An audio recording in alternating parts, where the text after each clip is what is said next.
হাড়টা যে আম্মাজান তালাশ করতে গেছেন এটা হাড়ের মায়ায় যান নাই। হাড়টা আসলে আম্মাজানের ছিলই না। হাড়টা মদিনা থেকে যাওয়ার সময় একজনের কাছ থেকে উদার নিয়েছিলেন, ধারের জিনিস ফেরত দিতে হবে। আরেকজনের জিনিস ওই দায়বোধ থেকে আম্মাজান হাড়টা তালাশ করতে গেছেন, হাড়ের মায়ায় আম্মাজান যান নাই।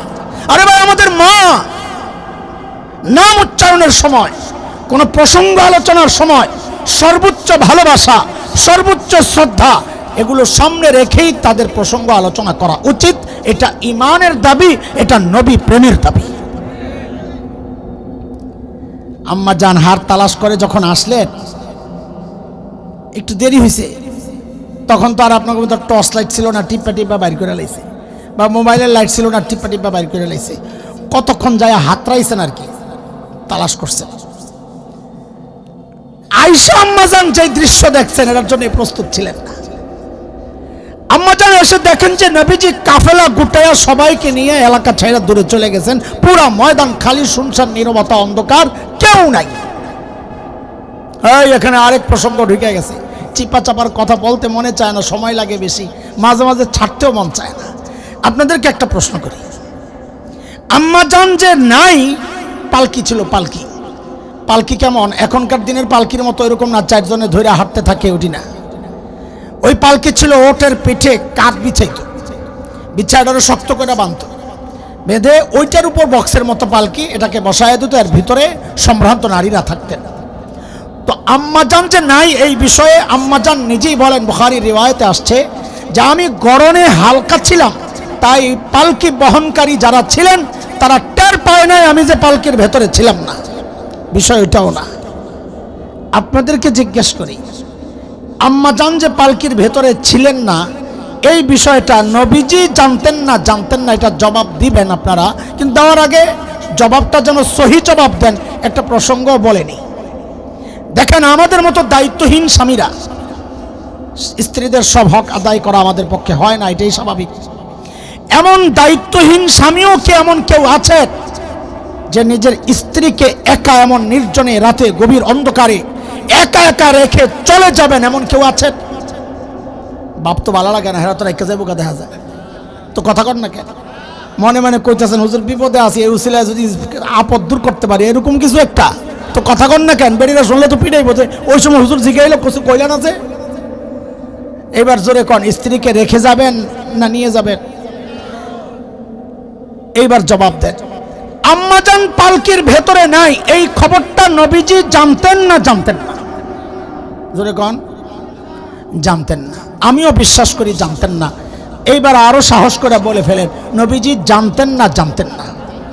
যদি বলে জানতেন, তাহলে নবীজির উপর একটা ভয়ঙ্কর অভিযোগ আছে যে কতটা অসতর্ক, কতটা দায়িত্বহীন স্বামী, নাউজুবিল্লাহ, স্ত্রীকে একা একা রেখে চলে গেছে, এই অভিযোগটা আসে।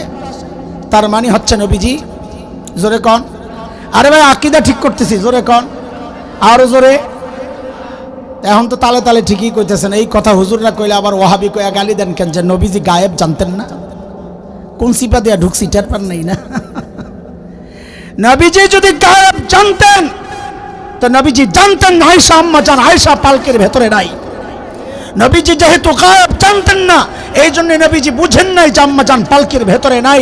নাইলে আম্মাজান নাই জানা সত্ত্বেও আম্মাজানকে একা রেখে গেছেন, এটা হইতে পারে না। আমাদের মতো স্বামীদের পক্ষেই তো সম্ভব না, নবীজির পক্ষে কি করে সম্ভব? তার মানে নবীজি গায়েব, গায়েব শুধু জাননেওয়ালা। এত আস্তে তাওহীদের কথা। উল্লা আমলিকু লিনাফসি নাফআন ওয়ালা দাররা ইল্লা মা শাআ আল্লাহ ওয়ালাউ কুনতু আ'লামুল গায়বা লাস্তাকথারতু মিনাল খায়র ওয়া মা মাসসানিয়াস সূ।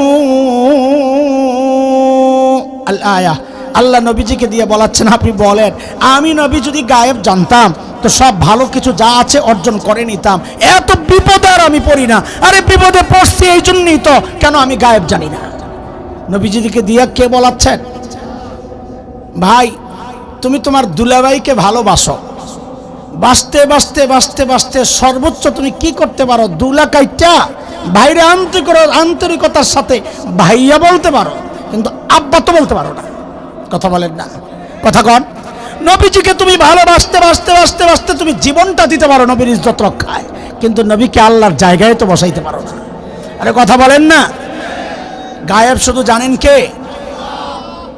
আম্মা জান নাই, নবীজি জানেন না আম্মা জান আসছেন। আয়েশা কাউরে না পাইয়া কি করবেন? জায়গায় বসে গেছেন, ঘুমায়া পড়ছেন, ক্লান্ত শরীর। নবীজির আরেকটা সুন্নাত ছিল, কাফেলা রওনা হইলে পেছনে নবীজি একজনকে রেখে আসতেন। কেন? সবাই যাওয়ার পর তল্লাশি দিবে কিছু রয়ে গেল কিনা। এই সুন্নত এই জমানায় আদায় করা বড় জরুরি। কেন? অধিকাংশ সফর শেষ করে যাওয়ার সময়, বিশেষ করে এয়ারপোর্ট গেলে, মক্কা মদিনা ছাইরা আসলে, হুজুর কাজ একটা হয়েছে। কি হয়েছে? মোবাইলের চার্জারটা ফালাই আইছি। কি ফালাই আইছে?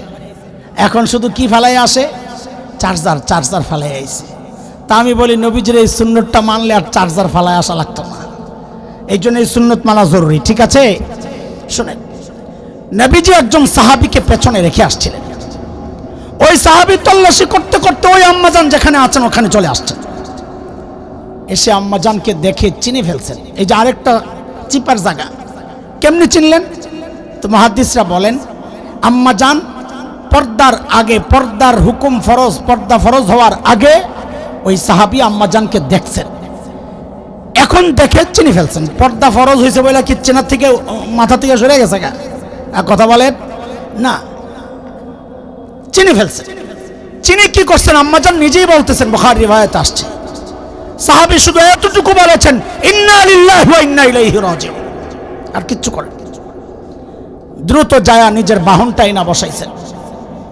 আম্মাজান বাহনে উঠছেন, সাহাবী পায়ে হেঁটে হেঁটে নবীজির পরবর্তী গন্তব্য যেখানে ওখানে নিয়ে গেছেন। আলো পরিষ্কার হয়ে গেছে। এর মধ্যেই খবর হয়েছে পালকির ভেতরে আম্মাজান নাই। নাই যে নাই নাই নাই নাই, কোথাও নাই। নাউজুবিল্লাহ পড়েন, আবার পড়েন, আবার পড়েন। সুযোগ সন্ধানী মুনাফিক শয়তানগুলো এই সুযোগে বাজারে খবর রটায়া দিছে কি? নাউজুবিল্লাহ, ওই যে পেছনে যে সাহাবীকে রেখে আসছেন নবীজি, ওই সাহাবীর সাথে আম্মাজানের অবৈধ সম্পর্ক ছিল। নাউজুবিল্লাহ, ওই কারণে আম্মাজান ইচ্ছা করে পেছনে রয়ে গেছে। পুরা খবর মদিনা গরম। কিছু দুর্বল সাহাবীও জড়ায় গেছেন। হযরত আবু বকরের অনুগ্রহে চলা সম্পর্কের ভাগিনা হযরতে মিস্তাহ বদরী সাহাবী জড়ায় গেছেন। কবি হাসান ইবনে সাবিত সাহাবী জড়ায় গেছেন। নবীজির এক শালিকা আম্মাজান হযরত যায়েনব বিনতে জাহাশ রাদিয়াল্লাহু আনহার আপন বোন হামনাহ বিনতে জাহাশ জড়ায় গেছেন। পুরা মদিনা গরম। 1 মাস পর্যন্ত এই খবর চলছে মদিনায়।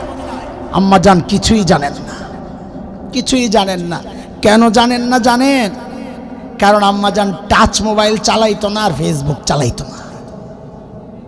হ্যাঁ, এর চাইলে তো সব খবর চলে আসে। আমাদের হালত এখন সারাদিন বসে বসে ফেসবুক চালায়, সারাদিনের ভাইরাল খবরটি যায় বয়ান চালায়া দেয়।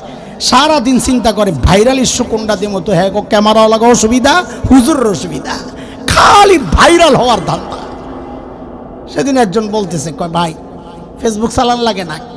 ওই হুজুরের বয়ানটা রাতে একবার শুনলে সারাদিন ফেসবুকে কি কি আছে শোনা যায়, জানা যায়। হুদা ফেসবুক চালাবো কি আতে? ওয়াজও শোনা হইলো, ফেসবুকও চালানো হইলো। মাশাআল্লাহ, ভালো বুদ্ধি পাইছো। শয়তানি করে কইছে আর কি, হালও তেমন হয়ে গেছে। নাউজুবিল্লাহ। আম্মাজান 1 মাস পরে জেনেছেন। কিভাবে জেনেছেন ওইটা বলতে গেলে আমার দেরি হয়ে যাবে। মিস্তার মা উম্মে মিস্তার থেকে জেনেছেন যে বেবি হোক। আম্মাজান তো আসমান থেকে পড়ছেন। বলি কি এগুলা? নবীজির কাছ থেকে ছুটি নিয়ে বাবার বাড়ি চলে গেছেন। গিয়ে বাবা আবু বকর মা উম্মে রুমান রাদিয়াল্লাহু আনহুমাকে জিজ্ঞেস করলেন, বাজারে এমন একটা খবর চলছে, আপনারা কিছু জানেন? বলে জানি। বক্তব্য? বলে কোনো বক্তব্য নাই, আল্লাহ ভালো জানেন। আম্মাজানের কলিজা ভেঙে গেছে। আরে আবু বকর তো আমাদের মতো বাবা না। আমাদের মতো বাবা হইলে কি করত? মেয়েকে বলতো 1 মাস চলে গেল, তোর জামাই এখনো কোনো সিদ্ধান্ত নিল না, এটা কোনো অ্যাকশন নিল না, এটা ওই জামাইয়ের ভাত খাওয়ান লাগবে না। এবার তিনি তো হাসান জামিল না, তিনি তো আবু বকর। নবী যেখানে চুপ, আবু বকর সেখানে কথা বলতে পারেন না। এইটা হচ্ছে আবু বকর। আম্মা জান একদম ভেঙে পড়ছেন। 3 দিন 3 রাত খাওয়া নাই, ঘুম নাই, শুধু কান্নার কান্না, কান্নার কান্না, চোখের পানিও শুকায় গেছে কাঁদতে কাঁদতে। 3 দিন পর নবীজি আসছেন। নবীজি এসে আম্মা জানকে এমন এক কথা জিজ্ঞেস করছেন, আম্মা জানের কলিজাটা একদম টুকরা টুকরা হয়ে গেছে। নবীজি জিজ্ঞেস করেন, আয়েশা, যদি কোনো ভুল তুমি করে থাকো আল্লাহর কাছে মাফ চাও। দেখছেন নবীজি গায়েব জানেন না, আরেকটা প্রমাণ। গায়েব জানলে নবীজি বলতেন, আয়েশা তুমি যে কিছু করো না আমি জানি, ধৈর্য ধরো। নবীজিটা বলেন নাই। এই কথাটা শুই না আম্মা জান এতটা কষ্ট পাইছেন। আম্মা জান বলেন, আমি শুধু এতটুকু বললাম, আমি যদি এখন সত্য বলি আমি কিছুই করি নাই, আপনারা কেউ বিশ্বাস করবেন না। আর যদি মিথ্যা বলি হ্যাঁ করছি, তো বিশ্বাস করবেন। তাহলে আপনাদের সাথে আমার কথা বলার দরকার কি? আমার জন্য আমার আল্লাহই যথেষ্ট, ফয়সালা আল্লাহ করবেন। এর মধ্যে নবীজির উপর ওহী নাজিল হওয়া শুরু হয়েছে। ওহী নাজিল হওয়া শুরু হয়েছে। ওহী নাজিল হইলে বোঝা যাইত কিছু আলামত ছিল। আম্মা জানের একটা বর্ণনা আসছে বুখারীর শুরুতে। আম্মা জান বলেন, ওয়াইন্না জাবিনাহু লা তাফাসসাদু আরাকা। ওহীর চাপে নবীজির কপাল ঘেমে ভিজে যেত, রক্ত ফুলে যেত, চোখ লাল হয়ে যেত, খড়খড় আওয়াজ হইত। সাহাবীরা চাদর মাদর থাকলে উপরে দিয়ে দিতেন। বোঝা যাচ্ছে ওহী আসতেছে। ওহী নাজিল হওয়া শেষ, নবীজির ঠোঁটে মুস্কি হাসি, নবীজি মিটি মিটি হাসতেছেন। এখানে স্বামী স্ত্রীর কিছু অভিমান, মান অভিমানের কথাবার্তা হয়েছে, আমি আর ওদিকে গেলাম না। নবীজি কেন হাসতেছেন? কারণ আম্মা জানের পবিত্রতার সাক্ষী দিয়া আম্মা জানের পক্ষে আল্লাহ তাআলা কোরআন আল কারীমের 1টা 2টা 3টা 4টা 5টা না দোস্ত, কোরআন আল কারীমের 10টা আয়াত নাজিল করেছেন। কয়টা? কার পক্ষে? কার পবিত্রতার সাক্ষী দিয়া? আমি শোনাইতেছিলাম আপনাদেরকে, দুনিয়ায় আমার মায়ের মর্যাদা নবীজির কাছে সবচেয়ে প্রিয়। আসমানের মর্যাদা যার পক্ষ নিয়ে আল্লাহ আয়াত নাজিল করেছেন, তাও 1টা না 10টা। তার মধ্যে 1টা আয়াত তো আমার কাছেই বড় কঠিন মনে হয়। আরে ওই মানুষগুলো এটা কিভাবে নিয়েছে আল্লাহই জানে। আল্লাহ তাআলা এক আয়াতের মধ্যে আল্লাহর নবীর সাহাবীদেরকে রীতিমতো ধমকাইতেছিলেন, শাসাইতেছিলেন। কি বলে? ফালাউলা ইয সামি'তুমুহু কুলতুম মা ইয়াকুনু লানা আন নাতাকাল্লামা বিহাযা সুবহানাক হাযা বুহতানুন আযীম।